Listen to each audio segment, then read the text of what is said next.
जय हिंद। तो चलिए आज की क्लास की शुरुआत कर लेंगे।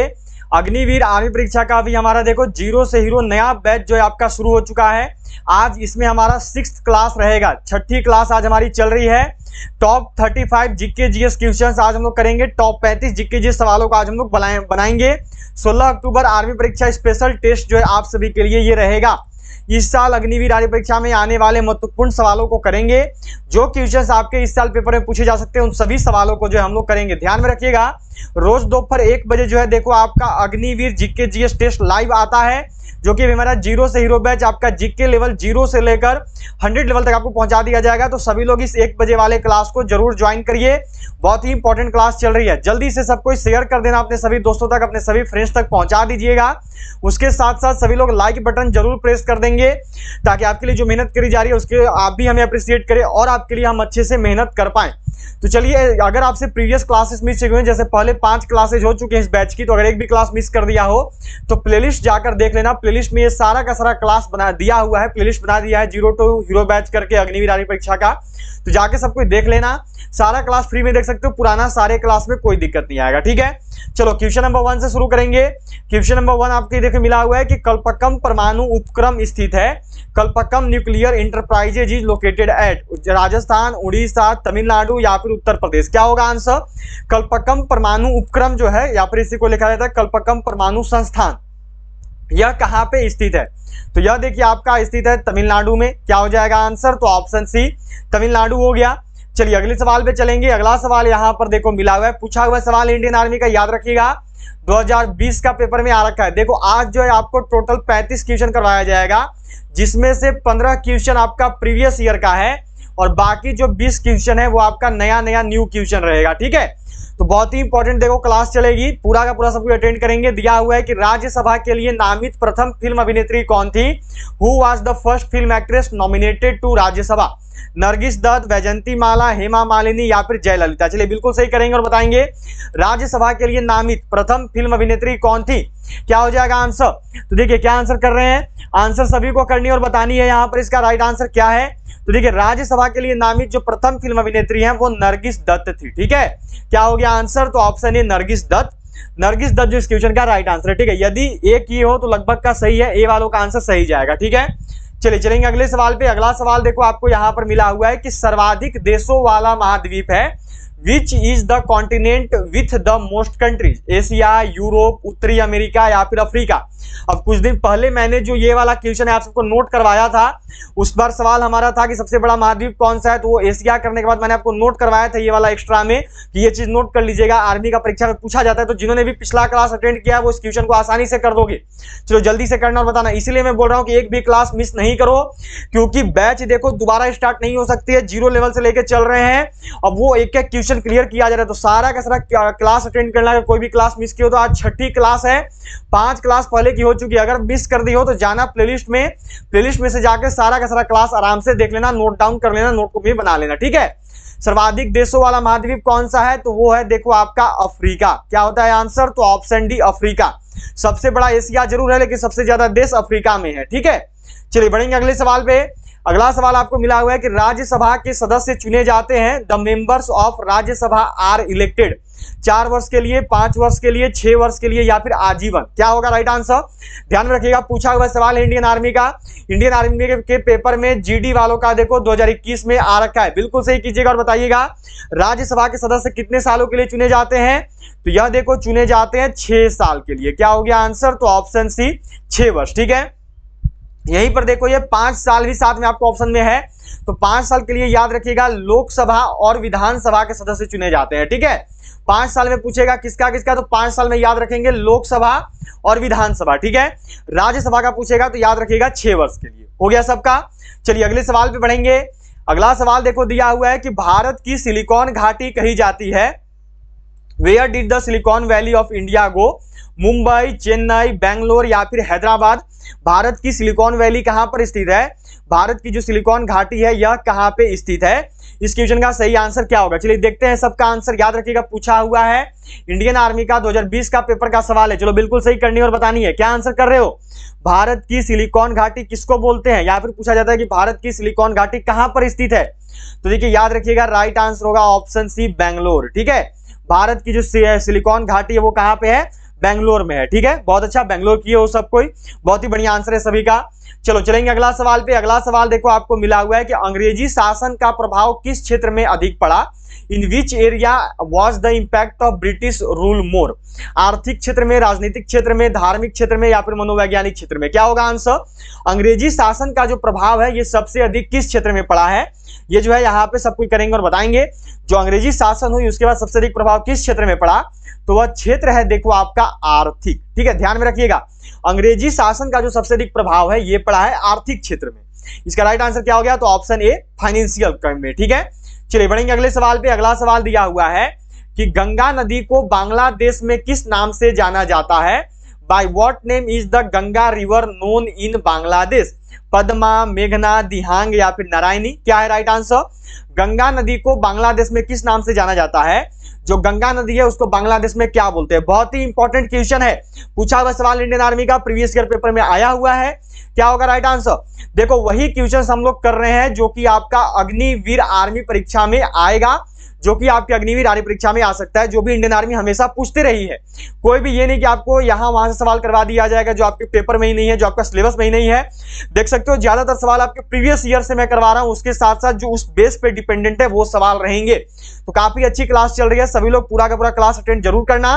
गंगा नदी को बांग्लादेश में किस नाम से जाना जाता है, तो याद रखिएगा पद्मा के नाम से जाना जाता है। ठीक है, क्या बोलते हैं, तो पद्मा बोलते हैं गंगा नदी को बांग्लादेश में। ठीक है, और एक चीज और याद रखना, पूछा जाता है कि गंगा और ब्रह्मपुत्र के संगम को क्या कहा जाता है, तो गंगा और ब्रह्मपुत्र के संगम को बांग्लादेश में याद रखिएगा मेघना के नाम से जाना जाता है। ठीक है, गंगा और ब्रह्मपुत्र का संगम क्या कहलाता है, तो मेघना कहलाता है, और गंगा नदी को बांग्लादेश में क्या कहते हैं, तो पद्मा कहते हैं। दोनों का दोनों सवाल आया हुआ है, ध्यान में रखना है दोनों को।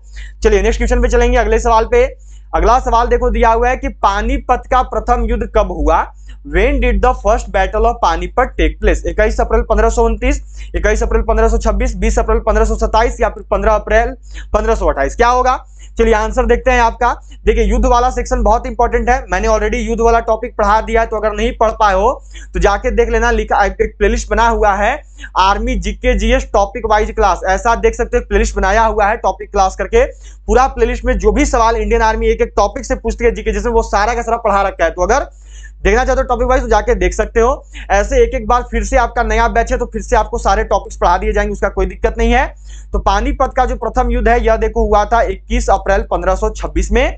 क्या होता है आंसर, तो ऑप्शन बी हो गया। ठीक है, अच्छा किसके किसके बीच हुआ था याद रखना, तो ये हुआ है देखो आपका बाबर एंड याद रखोगे इब्राहिम लोदी के बीच में। बहुत ही इंपॉर्टेंट है, पूछा जाता है किसके किसके बीच हुआ है, तो बाबर और इब्राहिम लोदी के बीच में हुआ है। विजयी कौन हुआ था, तो विजयी याद रखिएगा बाबर हुआ था। ठीक है, विजयी कौन था, बाबर था। अब पूछा जाता है कि मुगल वंश की नींव भारत में कब पड़ी, तो मुगल वंश की नींव याद रखिएगा प्रथम युद्ध के बाद पड़ी, पानीपत का। ठीक है, यहीं से जो है मुगल वंश की स्थापना हुई थी, सब कोई को याद रखनी है। ठीक है, पूछा जाता है कि मुगल वंश की स्थापना किस युद्ध के बाद हुई, तो मुगल वंश की जो स्थापना है यह देखो पानीपत के प्रथम युद्ध के बाद हुई थी। ठीक है, मुगल वंश की स्थापना कौन कौन लड़ा था, बाबर इब्राहिम लोदी, कौन जीता था, तो विजयी हो गया था बाबर। ठीक है, चलो बढ़ेंगे अगले सवाल पे। अगला सवाल दिया हुआ है देखो कि कंप्यूटर का जनक समझे जाने वाले व्यक्ति हैं, who is considered the father of computer, Babbage, Hollerith, Leibniz या पास्कल। कंप्यूटर का जनक समझे जाने वाले व्यक्ति कौन है, निम्न में से वह कौन है जिनको कंप्यूटर का जनक बोलते हैं, फादर ऑफ द कंप्यूटर बोलते हैं। लगातार देखो 2017 से पेपर उठा के 2021 तक का देख लो, कभी ट्रेडमैन में दिया है, कभी टेक्निकल में दिया है, कभी नर्सिंग स्टूडेंट में सवाल ये वाला आया हुआ है, कभी जीडी में आया है, लगातार हर बार ये सवाल आता है। कंप्यूटर का जनक समझे जाने वाले व्यक्ति कौन है, क्या आंसर कर रहे हैं आप लोग, तो आप लोग का आंसर है चार्ल्स बेबेज। बिल्कुल सही आंसर है, राइट आंसर होगा देखो बेबेज। ठीक है, पूरा नाम याद रखिएगा, पूरा नाम है इनका चार्ल्स बेबेज। ठीक है, ध्यान रखेंगे सबको। चलिए चलेंगे अगला सवाल पे। अगला सवाल मिला हुआ है देखो कि बांदीपुर प्रोजेक्ट टाइगर रिजर्व किस राज्य में स्थित है, in which state is Bandipur project tiger reserve located, Assam, Madhya Pradesh, Karnataka या फिर राजस्थान। क्या होगा, जो बांदीपुर प्रोजेक्ट टाइगर रिजर्व है यह किस राज्य में स्थित है, इस क्वेश्चन का सही आंसर क्या होगा। सभी को ध्यान में रखनी है, देखो राष्ट्रीय उद्यान वाला जितना भी आपका क्वेश्चन बनता है, ये सबका सबको पढ़ लेनी है, ठीक है। तो मैं यही रिकमेंड करूंगा कि देखो टॉपिक ऑलरेडी बना दी है, टॉपिक वाइज जो क्लास होती है ना उसका प्लेलिस्ट ऑलरेडी बन चुका है, तो जाके टॉपिक वाइज क्लास का प्लेलिस्ट देख लेना, सारा का सारा आपको क्लियर हो जाएगा जीके जीएस। और जीके जीएस पढ़ने का सबसे ज्यादा तरीका यही है कि उन टॉपिक को पढ़ लो जो भी टॉपिक इंडियन आर्मी सवाल करती है, तो इसलिए वो जाके देख सकते हो, नहीं तो दोबारा ऐसे पढ़ाऊंगा नए बैच में, तो वहां से भी अटेंड कर लेना, दोबारा क्लास ऐसे होगी। बांदीपुर प्रोजेक्ट टाइगर रिजर्व जो है यह देखो आपका कर्नाटक में स्थित है। क्या हो गया आंसर? तो ऑप्शन सी कर्नाटक हो गया, ठीक है। चलो बढ़ेंगे अगला सवाल पे। अगला सवाल मिला हुआ है कि निम्न में से कौन मौलिक अधिकार नहीं है? विच of the following is not a fundamental right? बोलने का अधिकार, व्यवसाय का अधिकार, हड़ताल पर जाने का अधिकार या फिर धर्म का अधिकार। निम्न में से कौन सा ऐसा है जो कि मौलिक अधिकार नहीं है? इस क्वेश्चन का सही आंसर क्या होगा? चलिए बिल्कुल सही करेंगे और बताएंगे। तो निम्न में से कौन सा ऐसा है जो कि मौलिक अधिकार नहीं है? तो वो है देखो आपका हड़ताल पर जाने का अधिकार। ये जो है कोई भी मौलिक अधिकार नहीं है, हड़ताल पर जाने का जो अधिकार है ये मौलिक अधिकार के रूप में नहीं जाना जाता है। चलिए अगले सवाल पे चलते हैं। अगला सवाल है आपका कि पृथ्वी के अतिरिक्त किस ग्रह पर वायुमंडल पाया जाता है? Apart from earth which planet has an atmosphere? बुध, बृहस्पति, शुक्र या फिर मंगल? चलिए करेंगे और बताएंगे कि पृथ्वी के अतिरिक्त जो है किस ग्रह पर वायुमंडल है, पृथ्वी के अतिरिक्त जो है किस ग्रह पर वायुमंडल पाया जाता है। तो पृथ्वी के अतिरिक्त वह ग्रह जहां पे वायुमंडल है वह ग्रह है देखो आपका मंगल। सबको याद रखिएगा, बहुत ही इंपॉर्टेंट क्वेश्चन है, इस साल आपको पेपर में देखने को मिल सकता है। क्या हो जाएगा आंसर? तो ऑप्शन डी मंगल हो गया, ठीक है। चलिए अगले सवाल पे चलेंगे। अगला सवाल मिला हुआ है देखो कि फैजी निम्न में से किसके दरबार में रहा?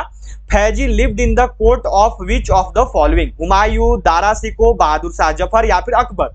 जो फैजी है यह निम्न में से किसके दरबार में रहा है? जो फैजी है यह निम्न में से किसके दरबार में रहा? क्या हो जाएगा राइट आंसर? तो जो फैजी है यह देखो अकबर के दरबार में रहा है। क्या हो गया आंसर? तो ऑप्शन डी अकबर हो जाता है, ठीक है। अकबर किसका किसका है? तो अकबर सभी का लगभग अकबर ही है। बहुत अच्छा, बिल्कुल सही आंसर किए हैं। अकबर वालों का जो आंसर है बिल्कुल सही है, बहुत ही अच्छे। चलो बढ़ेंगे अगला सवाल पे। अगला सवाल मिला हुआ है कि निम्न में से कौन सर्वाधिक समय तक उपराष्ट्रपति पद पर आसीन रहा? Who among the following held the post of vice president for the longest time? Doctor Zakir Hussain, VV Giri, doctor S Radhakrishnan या फिर बीडी जत्ती? ये वाला मैंने आप सबको मैंने कुछ दिन पहले ये वाला क्वेश्चन नोट करवाया था, मुझे लगता है कि सबको लगभग याद होगा। चलो जल्दी से करना और बताना यहाँ पे क्या होगा। सब पिछला क्लास जब मैंने लिया था जीके जीएस का आज से 3-4 दिन पहले, तो उसे मैंने ये वाला आपको पढ़ाया था सबको। तो जिन्होंने भी पुराना क्लास अटेंड किया है, मैं इसलिए बोल रहा हूँ कि एक भी क्लास मिस मत करना, क्योंकि कब क्या इंपॉर्टेंट नोट हो जाएगा वो नहीं जानते हो, क्या परीक्षा में आ जाएगा। सर्वाधिक समय तक उपराष्ट्रपति कौन रहे थे? तो ये है देखो डॉक्टर एस राधाकृष्णन। क्या होता है आंसर? तो ऑप्शन सी, ठीक है। इन्हीं में याद रखिएगा कि ये क्या है, तो ये जो है प्रथम उपराष्ट्रपति थे हमारे भारत के, ठीक है। प्रथम उपराष्ट्रपति कौन हुए? तो डॉक्टर एस राधाकृष्णन हुए। इसके साथ साथ याद रखिएगा ये जो है दूसरे राष्ट्रपति थे, ठीक है। ये क्या थे? तो ये सेकंड प्रेसिडेंट दूसरे राष्ट्रपति थे, ठीक है। यहीं पे देखो डॉक्टर जाकिर हुसैन दिए हुए हैं, ये जो है प्रथम मुस्लिम राष्ट्रपति थे भारत देश के। सभी को ध्यान में रखनी है, मिस नहीं करिएगा, सारा चीज इंपॉर्टेंट है। जो वीवी गिरी है ये याद रखिएगा, ये चौथे राष्ट्रपति थे। इंडियन आर्मी ने पहले पूछ रखा है कि चौथे राष्ट्रपति कौन बने थे भारत देश के, तो डॉक्टर जाकिर हुसैन, ठीक है। इसके साथ साथ याद रखिएगा ये जो है प्रथम गैर कांग्रेसी राष्ट्रपति भी थे, ठीक है। पूछा जाता है कि प्रथम गैर कांग्रेसी राष्ट्रपति कौन हुए भारत देश के, तो प्रथम गैर कांग्रेसी राष्ट्रपति जो है वो वीवी गिरी थे, ठीक है। क्लियर है यहाँ पे? ये सब चीजें नोट करके रखना, ठीक है, मिस मत करना कोई भी। चलो बढ़ते हैं अगला सवाल पे। यह देखो दिया हुआ है कि नवीन जलोढ़ मिट्टी को अन्य किस नाम से जाना जाता है? By what other name is the new alluvial soil known? Khadar, Bangar, Kallar या रेगुड़? देखो मिट्टी का उपनाम हमेशा इंडियन आर्मी पूछती है, मिट्टी का उपनाम कि इस मिट्टी को क्या बोलते हैं, उस मिट्टी को क्या बोलते हैं, ये सब हमेशा आता है। तो मिट्टी वाला सेक्शन ध्यान में रखना है।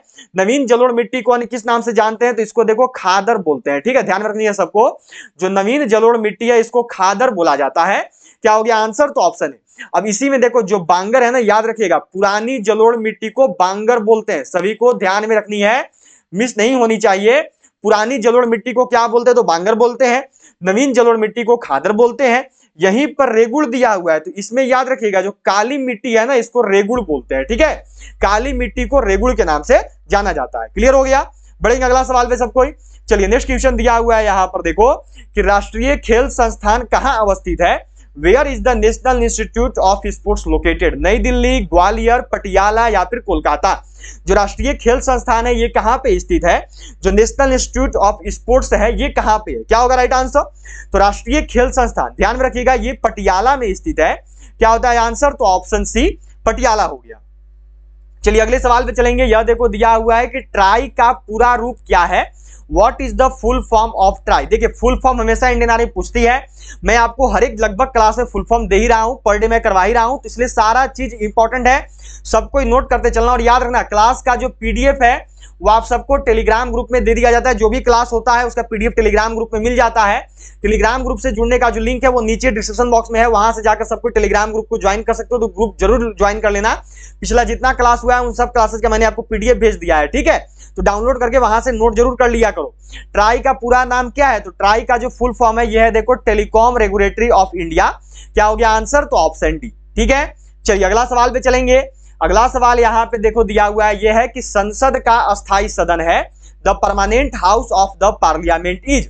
लोकसभा, राज्यसभा, उपयुक्त दोनों या फिर डी में है इनमें से कोई नहीं। संसद का अस्थायी सदन कौन सा है? What is the permanent house of the parliament? तो संसद का अस्थायी सदन के रूप में देखो जाना जाता है राज्यसभा को, ठीक है? ध्यान में रखिएगा संसद का अस्थायी सदन राज्यसभा को बोलते हैं। यहीं पर लोकसभा दिया हुआ है, लोकसभा को याद रखिएगा, लोकसभा को जो है अस्थायी सदन बोला जाता है, ठीक है? अगर बोलेगा अस्थायी सदन परमानेंट हाउस तो राज्यसभा, अगर बोलेगा अस्थायी सदन नॉन परमानेंट हाउस तो लोकसभा, ठीक है? क्लियर हो गया। चलो अगला सवाल पे चलेंगे।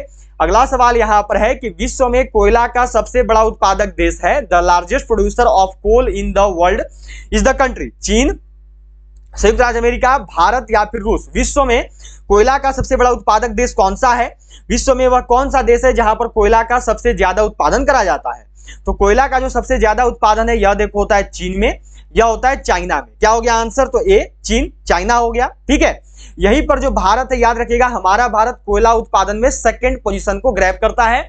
हमारा भारत जो है ये कोयला उत्पादन में सेकंड पोजीशन पे है, ठीक है? कोयला उत्पादन में सेकंड में हो गया भारत और पहला में हो गया चीन। दोनों चीज को ध्यान में रखिएगा।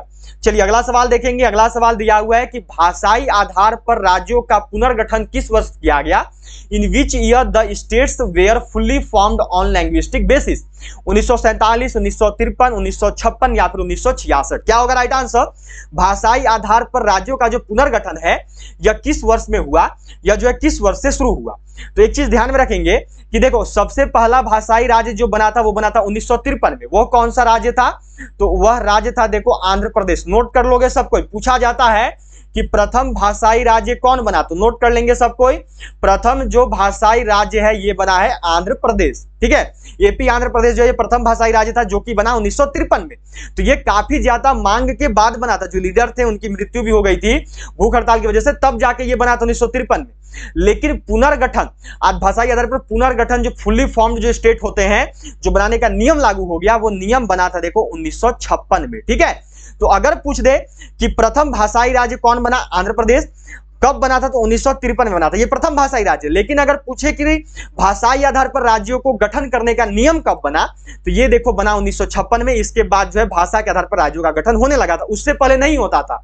1953 में आंध्र प्रदेश का गठन हुआ काफी ज्यादा मांग के बाद, तब उसके बाद 56 में ये नियम बना और 56 से जो है पुनर्गठन लागू हुआ था, ठीक है? उसमें से लागू होने लगा। तो इसका आंसर क्या हो जाएगा? सी 1956 हो जाएगा। इसमें देखिए बहुत कंफ्यूजन होता है, बहुत बार बच्चे कंफ्यूज होते हैं 1953 1956 में, ध्यान में रखना है। चलिए क्वेश्चन दिया हुआ है कि एक ही प्रकार के परमाणुओं से मिलकर बना पदार्थ कहलाता है of substance made up of only one type of atom is called? तत्व, यौगिक, मिश्रण या फिर द्रव? एक ही प्रकार के परमाणुओं से मिलकर बने पदार्थ को क्या कहा जाता है? वैसे पदार्थ जो एक ही प्रकार के परमाणुओं से मिलकर बने होते हैं उनको क्या कहते हैं? तो उनको देखो तत्व कहते हैं। सब कोई ध्यान में रखेंगे, ठीक है? एक ही प्रकार के परमाणुओं से मिलकर बने हुए पदार्थ को तत्व बोला जाता है। क्या हो गया आंसर? तो ए हो गया। चलिए अगला सवाल पे चलेंगे। अगला सवाल यहाँ पे देखो दिया हुआ है कि विद्युत मात्रा की इकाई है what is the unit of electric quantity? Ampere, ohm, volt या फिर कूलाम? क्या होगा? विद्युत मात्रा या फिर विद्युत धारा, दोनों एक ही चीज है। उसको मापने की यूनिट क्या है? मैंने कुछ दिन पहले विद्युत धारा का पढ़ा दिया था, इस बार मैंने बस उसी धारा को मात्रा में बदल दिया, तो दोनों सेम चीज ही है, इसलिए हमारा आंसर हो जाएगा ए एम्पियर, ठीक है? हो गया सबका। चलो बढ़ते हैं अगला सवाल पे। अगला सवाल मिला हुआ है देखो कि रात्रि में पेड़ के नीचे सोना हानिकारक है क्योंकि पेड़ छोड़ते हैं। Sleeping under a tree at night is harmful because the tree leaves. Oxygen छोड़ते हैं या फिर कार्बन डाइऑक्साइड छोड़ते हैं या कार्बन मोनोऑक्साइड या कार्बन डाइऑक्साइड या फिर सल्फर डाइऑक्साइड। रात्रि में पेड़ के नीचे सोना हानिकारक क्यों है? तो रात्रि में पेड़ के नीचे सोना हानिकारक इसलिए है कि रात में जो पेड़ है ना वह देखो कार्बन डाइऑक्साइड गैस छोड़ते हैं। क्या हो गया आंसर? तो ऑप्शन सी कार्बन डाइऑक्साइड। चलिए बढ़ते हैं अगला सवाल पे, नेक्स्ट क्वेश्चन करेंगे अब हम लोग। अगला सवाल दिया हुआ है कि सनशाइन विटामिन है, sunshine is a vitamin, vitamin B होता है, विटामिन सी, विटामिन डी या फिर विटामिन ए। सनशाइन विटामिन के रूप में किसको जानते हैं? निम्न में से वह कौन सा विटामिन है जो कि सनशाइन विटामिन कहलाता है? इस क्वेश्चन का सही आंसर क्या होगा? तो सनशाइन विटामिन जो है यह देखो कहते हैं विटामिन डी को, क्योंकि इसकी प्राप्ति ज्यादातर सूर्य से होती है, तो इसलिए आंसर हो जाता है ऑप्शन सी विटामिन डी। ठीक है, चलिए नेक्स्ट क्वेश्चन को देखेंगे, अगले सवाल को। अगला सवाल है आपका यहाँ पर कि कार्बन का सर्वाधिक शुद्ध रूप क्या है? The purest form of carbon is, कोयला, चारकोल, हीरा या फिर ग्रेफाइट। कार्बन का सर्वाधिक शुद्ध रूप क्या होता है? कार्बन का प्योरेस्ट फॉर्म, कार्बन का शुद्ध रूप क्या है? इस क्वेश्चन का सही आंसर क्या होगा? अगर आपने अभी तक भी क्लास को लाइक नहीं किया तो सबको जल्दी से लाइक कर देना, जल्दी से सबके अपने सभी दोस्तों तक शेयर कर दो। और जो भी क्लास में नए हो, जो पहली बार क्लास में जुड़े हैं और जो अग्निवीर आर्य परीक्षा में सफलतापूर्वक चयन चाहते हो, सिलेक्शन चाहते हो, जल्दी से चैनल को सब्सक्राइब करके बेल आइकन को ऑल पे सबको सेट कर लेना। कार्बन का सर्वाधिक शुद्ध रूप क्या है? तो यह देखो हीरा है, यह आपका डायमंड है। क्या हो गया आंसर? तो ऑप्शन सी हीरा डायमंड। ठीक है, चलो चलते हैं अगला सवाल पे। अगला सवाल दिया हुआ है कि आकाश में बिजली चमकने पर कौन सी गैस उत्पन्न होती है? Which gas is produced when lightning strikes the sky? N2O, NO, NO2 या फिर आपका नेक्स्ट में दिया हुआ है N2O5। क्या होगा आंसर? तो ध्यान में रखिएगा, देखिए नाइट्रस ऑक्साइड मिलता है। ठीक है, ऑप्शन बी हो जाएगा राइट आंसर। आकाश में बिजली चमकने पर कौन सा गैस उत्पन्न होता है? तो नाइट्रस ऑक्साइड गैस जो है उत्पन्न होता है। क्या हो जाता है आंसर? तो option B.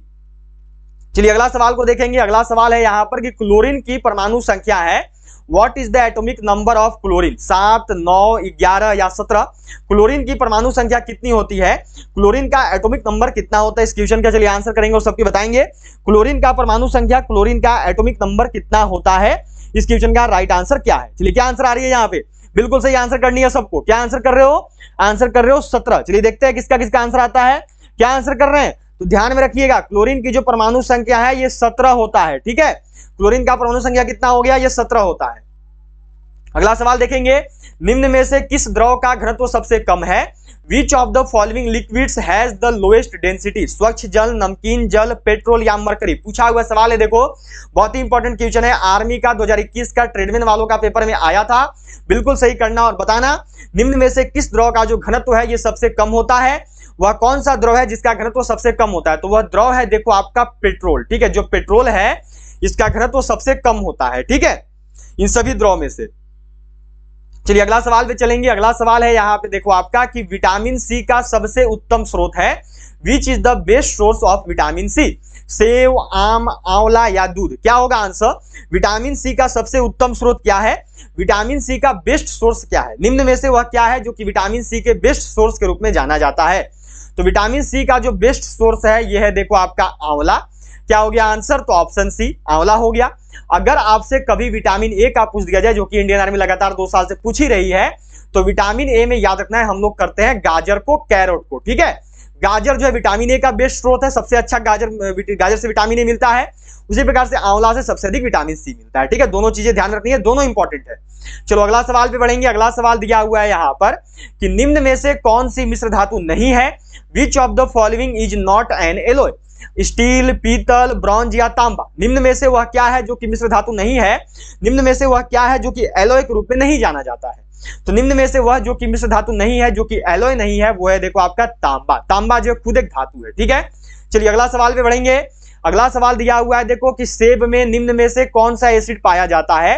Which of the following acid is found in Apple? Malic acid, sulphuric acid, formic acid या फिर नाइट्रिक एसिड? सेब में निम्न में से कौन सा अम्ल पाया जाता है? सेब में वह कौन सा अम्ल है जो कि पाया जाता है? इस क्वेश्चन का सही आंसर क्या होगा? तो सेब में, एप्पल में पाए जाने वाला जो अम्ल है वो है देखो आपका मैलिक एसिड। ध्यान में रखेंगे, जो मैलिक एसिड है ये सेब में या जो एप्पल में पाया जाता है। चलिए अगला सवाल देखेंगे। अगला सवाल यहाँ पे देखो कि इनमें से कौन सी धातु का उपयोग विद्युत तार बनाने के लिए किया जाता है? Which of these metals is used for making electric wire? चांदी, तांबा, लेड या मैग्नीशियम? इनमें से वह कौन सा धातु है जिसका उपयोग विद्युत तार बनाने में करते हैं? वह कौन सा धातु है जिसका उपयोग विद्युत तार को बनाने में किया जाता है? क्या आएगा आंसर? चलिए देखते हैं आपका आंसर क्या आ रहा है। विद्युत तार बनाने के लिए किस धातु का प्रयोग करते हैं? तो विद्युत तार को बनाने के लिए जो है देखो आपका प्रयोग किया जाता है तांबा का। सबको ध्यान में रखिएगा, सबसे अधिक तांबा का प्रयोग करते हैं। क्यों? क्योंकि जो इसका गलनांक है वो उच्च होता है, ये जल्दी गलता नहीं है। ठीक है, क्या कारण है? क्योंकि इसका जो गलनांक का वैल्यू है वो उच्च होता है। ठीक है, गलनांक उच्च होता है। ठीक है यहां तक। चलिए अगले सवाल पे बढ़ेंगे। अगला सवाल दिया हुआ है देखो आपका कि लुई पास्चर ने किसकी खोज की? What did Louis Pasteur discover? Polio का टीका बनाया था इन्होंने, इंसुलिन बनाया था, रेबीज रोधी टीका बनाया था, या पेनिसिलिन बनाया था? बहुत ही इंपॉर्टेंट क्वेश्चन है, इंडियन आर्मी बहुत बार ऐसा सवाल करी है, इस सवाल को पूछी है, लुई पास्चर ने किसका खोज किया है? चलिए देखते हैं आंसर। अभी चलो करोगे और बताओगे आपका आंसर क्या आ रहा है। बिल्कुल सही करनी है यहां पर, लुई पास्चर ने किसकी खोज की है? क्या आंसर कर रहे हैं सब कोई? चलिए देखते हैं आपका आंसर क्या आ रहा है। तो लुई पास्चर के द्वारा देखो खोज हुआ था रेबीज रोधी टीका का। ठीक है, सी वालों का आंसर बिल्कुल सही है, लगभग का सी आया है, सी वालों का आंसर बिल्कुल सही है, बहुत बढ़िया। ठीक है, चलो बढ़ेंगे अगला सवाल पे। अगला सवाल देखो दिया हुआ है यहाँ पर आपका अंतिम सवाल, इसके बाद एक और सवाल रहेगा, सेकंड लास्ट क्वेश्चन है। ओंकोलॉजी किनका अध्ययन है? What is the study of oncology? पक्षियों का, कैंसर का, स्तनपायी का, या फिर भूमि का? ओंकोलॉजी जो है किसका अध्ययन है? ओंकोलॉजी जो है निम्न में से किसका अध्ययन होता है? ओंकोलॉजी में किसका अध्ययन किया जाता है? तो जो ओंकोलॉजी है इसमें देखो कैंसर का अध्ययन होता है, इसमें जो है कैंसर का स्टडी किया जाता है। अब आज का लास्ट क्वेश्चन है यहाँ पे आपका, चलिए देखते हैं कौन कौन सही कर पाते हैं। अंतिम क्वेश्चन है, सवाल दिया हुआ है कि जीका वायरस किसके द्वारा मनुष्य में संचरित होता है? By whom is the Zika virus transmitted to humans? चूहा से, मच्छर से, झिंगुर से, या खरगोश से? जीका वायरस जो है किसके द्वारा मनुष्य में संचरित होता है? लास्ट क्वेश्चन है, 35 नंबर सवाल है। चलो जल्दी से करना और बताना। अगर अभी तक भी क्लास को लाइक नहीं किया तो सबको जल्दी से लाइक कर लो, सबको शेयर जरूर करना अपने सभी दोस्तों के बीच में। उसके साथ साथ जिन्होंने भी अभी तक चैनल को सब्सक्राइब नहीं किया है वो सभी सब्सक्राइब करके बेल आइकन को ऑल पर जरूर सेट कर लेंगे। चलिए बिल्कुल सही करेंगे और बताएंगे जीका वायरस किसके द्वारा मनुष्य में संचरित होता है? तो यह देखो होता है मच्छरों के द्वारा। क्या हो गया आंसर? तो ऑप्शन बी मच्छर, मच्छर के द्वारा जो है जीका वायरस मनुष्यों तक पहुंचता है। चलिए 35 में से सबको जरूर बताइएगा कितना सवाल आप सबने सही किया। जाते जाते सभी लोग क्लास को शेयर एंड लाइक जरूर कर लेंगे। उसके साथ साथ अब आप सबसे मुलाकात होगी सीधे देखो शाम 6:30 बजे, जब आएगी हमारी इंडियन आर्मी की मॉडल टेस्ट पेपर की क्लास, तो मिलेंगे आपसे सीधे शाम 6:30 बजे। तब तक के लिए सभी लोग पिछली सभी क्लासेज को अटेंड करना, जो भी क्लास आपसे मिस हो गया हो, और सभी टेलीग्राम ग्रुप को ज्वाइन कर लेना। टेलीग्राम ग्रुप में जो है आपको इन सभी क्लासेज का पीडीएफ, जो भी नई क्लासेज आती है उनका अपडेट मिलते रहता है, तो टेलीग्राम ग्रुप से जुड़ जाइएगा। टेलीग्राम ग्रुप से जुड़ने का जो लिंक है वो नीचे डिस्क्रिप्शन बॉक्स में है, वहां से जाकर सबको ज्वाइन कर सकते हैं। तो चलिए मिलेंगे आपसे सीधा शाम 6:30 बजे। तब तक के लिए जय हिंद, जय भारत, है वो गुड डे। आप सभी का दिन बहुत ही अच्छा बीते। मिलेंगे आपसे सीधे शाम 6:30 बजे। जय हिंद, जय भारत।